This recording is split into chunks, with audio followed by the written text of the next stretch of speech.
জয় গুরু। বন্দে পুরুষোত্তম। একটা কথা আছে, যেরকম কর্ম করবে সেরকম ফল পাবে। তো একটা মেয়ে ছিল, মেয়েটার ছেলের সাথে বিয়ে ঠিক হয়। ছেলেটার পরিবার ছিল যৌথ পরিবার। মেয়েটাকে পরিবারের সবাই খুব ভালোবাসে, যেরকম শাশুড়ি মা ভালোবাসে ঠিক সেইভাবে স্বামী ভালোবাসে, ভাইয়ের বউ খুব ভালোবাসে। তো খুব সুখেই সংসার চলছিল। এইভাবে 2-3 বছর বেরিয়ে যায়। তারপর শাশুড়ি মা বলে, বৌমা এবার বাচ্চা নিতেই হবে। সেই মতো ছেলেকে নিয়ে মেয়েটা ডাক্তারের কাছে যায়। ডাক্তার বিভিন্ন রকম টেস্ট দেয়, পরীক্ষা করে। তারপর যখন রিপোর্ট বের হয়, ডাক্তার বলে ওই মেয়েটার কোনোদিন বাচ্চা হবে না। মেয়েটা তো কান্নায় ভেঙে পড়ে। তার স্বামী তাকে বাড়িতে নিয়ে আসে। বাড়িতে যখন সবাই জানতে পারে মেয়েটার আর বাচ্চা হবে না, বাড়ির পরিবেশটা যেন কিরকম ঘুরতে আরম্ভ করে দেয়। বাড়ির পরিবেশটা পরিবর্তন হতে আরম্ভ করে দেয়। তারপর দিন সকাল থেকে শাশুড়ি মা ক্যাট শুরু করে দেয়। মেয়েটাকে অনেক বাজে বাজে কথা বলতে আরম্ভ করে। ঠাকুর ঘরে ঢুকতে দেয় না, রান্নাঘরে ঢুকতে দেয় না।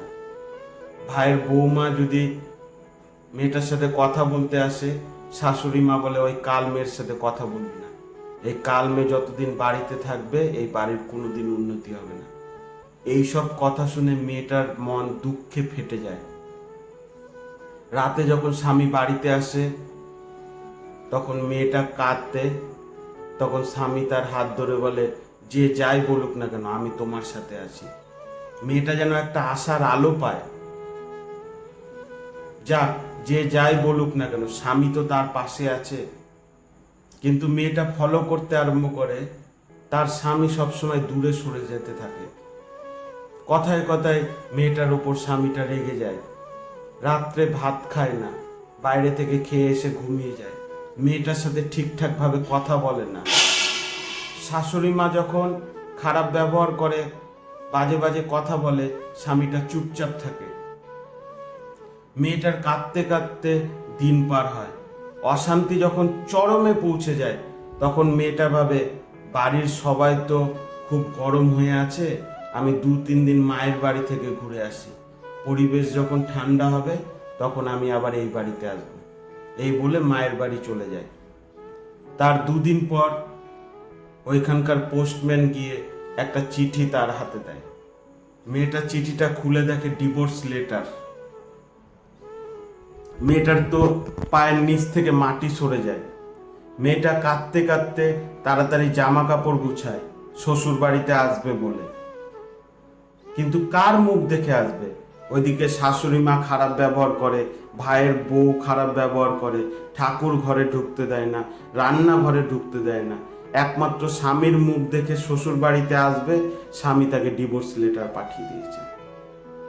মেয়েটা 2-3 বার মরার জন্যও গেছে, কিন্তু মরতে পারেনি। মেয়েটা তখন ঠাকুরকে খুব ডেকেছে, খুব কাঁদতো আর ঠাকুরকে ডাকতো, খুব কাঁদতো আর ঠাকুরকে ডাকতো। তারপর মেয়েটা একটা ডিসিশন নিল, সে বৃদ্ধাশ্রম খুলবে আর অনাথ আশ্রম খুলবে। যেসব মহিলারা অবহেলিত, শ্বশুর বাড়িতে থাকতে পারে না, যেসব ছেলে মেয়েদেরকে বাড়ি থেকে বের করে দেওয়া হয়, তারা এসে অনাথ আশ্রমে থাকবে। আর যেসব মা বাবা বৃদ্ধ হয়ে যায়, তাদেরকে ছেলেমেয়েরা বাড়ি থেকে বের করে দেয়, ওইসব বৃদ্ধারা এসে বৃদ্ধাশ্রমে থাকবে। খুব ছোট করে বৃদ্ধাশ্রম আর অনাথ আশ্রম খুলে আস্তে আস্তে মেয়েটার খুব নাম ডাক হয়। দেশের বিভিন্ন প্রান্ত থেকে বয়স্ক বৃদ্ধিরা আসতে শুরু করে দেয়। যেসব মহিলারা অবহেলিত, শ্বশুর বাড়িতে টিকতে পারে না, তারা এসে এসে অনাথ আশ্রমে কাজ করে। এইভাবে খুব ভালো চলতে থাকে অনাথ আশ্রম আর বৃদ্ধাশ্রমটা।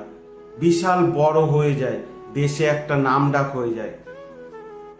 তারপর একদিন শুনতে পারে মেয়েটার স্বামী আর একটা মেয়ের সাথে বিয়ে করে নিয়েছে। তার 1-2 বছর পর তার 2টা ছেলেও হয়েছে। ছেলেকে নিয়ে তার স্বামী খুব ভালোই সংসার করছে দ্বিতীয় স্ত্রীকে নিয়ে। মনের দুঃখে শুধু ঠাকুরকে ডাকতো আর বৃদ্ধাশ্রমে বসে বসে কাঁদতো। তারপর ওই লোকটা দুই সন্তান যে হয়েছে তাদেরকে ব্যাংক থেকে লোন নিয়ে বিদেশে পড়তে পাঠায়। তারপর ছেলে দুটো চাকরি পেয়ে বিয়ে করে। বিয়ে করে যখন বৌমারা বাড়িতে আসে, ওই বাবাকে আর দেখতে পারে না। বাবার ওপর খুব অত্যাচার করে, অনেক কুকথা সুকথা শোনায়, অনেক বাজে বাজে কথা বলে, ঠিক মতো খেতে দেয় না, যত্ন করে না। আজ থেকে 20-25 বছর আগে যখন তার আগের স্ত্রীর সাথে যেরকম ব্যবহার করতো শ্বশুর বাড়িতে, এখন ছেলের বৌমারা বাবার সাথে ঠিক ওইভাবে ব্যবহার করে। তারপর ছেলেরা আর ছেলের বউরা ডিসিশন নিল তার বাবাকে আর বাড়িতে রাখবে না, বৃদ্ধাশ্রমে পাঠিয়ে দিবে। এই বলে বাড়ির চাকরদেরকে নিয়ে বৃদ্ধাশ্রমে পাঠিয়ে দিল। আর কার বৃদ্ধাশ্রমে পাঠিয়ে দিল? তার আগের স্ত্রীর বৃদ্ধাশ্রমে পাঠিয়ে দিল। বৃদ্ধাশ্রমে যখন তার স্বামীকে দেখতে পেল মেয়েটা, তখন মেয়েটার সামনে গিয়ে বলল, আপনি কেমন আছেন? তখন তার আগের স্ত্রীকে লোকটা চিনতে পারেনি, কারণ তার চোখ দুটো নষ্ট হয়ে গেছে খাবার অভাবে, যত্নের অভাবে। তখন তার আগের স্ত্রীটা তার সার্ভেন্টকে বলল, মানে ওই বাড়ির চাকরকে বলল, কি ব্যাপার, আপনি এখানটায় রাখতে এসছেন? বলছে, হ্যাঁ, ওর ছেলেরা বলেছে এই বুড়াকে ওই বাড়িতে রাখবে না, তাড়াতাড়ি বৃদ্ধাশ্রমে পাঠা। এই হচ্ছে কর্মফল। আগের স্ত্রীর সন্তান হতো না, তাই জন্য স্ত্রীটার সাথে কত খারাপ ব্যবহার করলো। আগের স্ত্রীটার একমাত্র আশা ছিল তার স্বামী, কিন্তু তার স্বামী তাকে ডিভোর্স লেটার দিয়ে বাড়ি থেকে ভাগিয়ে দেয়। তারপর বিয়ে করে, তার দুটো ছেলেও হয়। আর কর্মফল দেখো, ওই ছেলে দুটাই আর ছেলের বৌমা তাকে বৃদ্ধাশ্রমে পাঠিয়ে দেয়। কার কাছে? তার আগের স্ত্রীর পায়ের নিচে পড়ে থাকবে। যে যেরকম কর্ম করবে সে সেরকম ফল পাবে, শাস্ত্রে তো লেখাই আছে।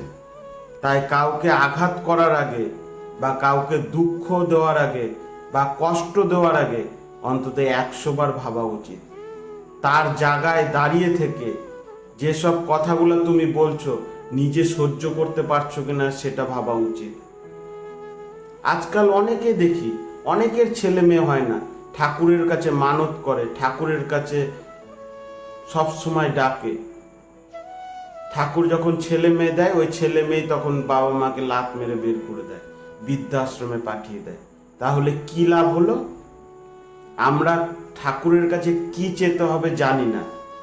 ঠাকুরের কাছে বলতে হয়, ঠাকুর আমার সন্তান হলে যদি মঙ্গল হয় তাহলে আমাকে সন্তান দিও, আর আমার সন্তান হলে যদি অমঙ্গল হয়, সমাজের ক্ষতি হয়, তাহলে আমাকে সন্তান দিও না। এটা সবসময় ঠাকুরের কাছে চাইতে হয়। আজকে ওই মেয়েটার কি কষ্ট, মেয়েটাকে বাড়ি থেকে ভাগিয়ে দিল। শাশুড়ি মা সবসময় বাজে বাজে কথা বলতো, ভাইয়ের বউ তার মুখ দেখতো না, ভাই কাজে যেত, বৌদির মুখ দেখতো না, মুখ দেখলে বলে দিন খারাপ যায়, রান্নাঘরে ঢুকতে দিত না। গোটা বাড়ি মিলে মেয়েটাকে কষ্ট দিয়ে তার স্বামী ডিভোর্স লেটার দিয়ে ভাগিয়ে দিল। তারপর তার ছেলের অন্য জায়গায় বিয়ে ঠিক করলো, 2 ছেলে হলো। ওই 2 ছেলের যখন বিয়ে হলো, তার বাবাকে বৃদ্ধাশ্রমে পাঠিয়ে দিল। এই হচ্ছে নিয়তির ফল। কর্ম যেরকম করবে ফল সেরকম পাবেই। তাই কর্ম খুব ভেবে চিন্তে করা উচিত। আমরা জীবনে যত দুঃখ কষ্ট পাই আমাদের কর্মফলের জন্য। আমাদেরকে কেউ যদি আজকে দুঃখ দেয়, ভাববা তুমি কারোর সাথে খারাপ ব্যবহার করেছিলে, কাউকে মনে কষ্ট দিয়ে কথা বলেছিলে। আজকে আমার গায়ে জোর আছে বলে কাউকে 1 থাপ্পড় মেরে দিলাম, দোষ করেনি তবু মেরে দিলাম, আমার গায়ের জোর আছে। মোড়ের মাথায় যেতে না যেতে কেউ আমাকে মেরে দিবে।